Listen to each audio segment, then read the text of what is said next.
Zach Pickoff here, and welcome back to another lesson video. Today, I will be going over the 13-2 work together. So let's jump right into the video.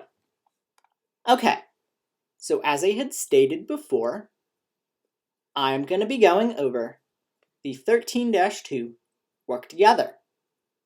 In the last video, I read over the 13-2 text. If you did miss that video for any reason, please click the link in the description. But anyway, today I will be going over the 13-2 work together, where we will be recording employer payroll taxes. So the instructions say payroll information taken from employee earnings records is given below. A form and general journal page are provided in the working papers. Your instructor will guide you through the following examples. Alright, so as you can see over here, we have the employees' names, their accumulated earnings as of April 30th, and their total earnings for the May 1st through 15th pay period. Number 1, calculate the amount of earnings subject to unemployment taxes. Unemployment taxes are owed on the first $7,000 of earnings for each employee. Number 2, calculate the amount of employer payroll taxes owed for the May 1st through 15th pay period. Use the employer payroll tax rates shown in this chapter. And number 3, journalize the employer's payroll taxes for the May 1st through 15th pay period on May 15th of the current year. Use General Journal, page 10, and Memorandum number 46. Okay, so now that I've read over the instructions, let's jump right into the 13-2 work together. Alrighty, so now we're going to be moving on to the 13-2 work together, in which we will be recording employer payroll taxes.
So that is the end of the 13-2 work together.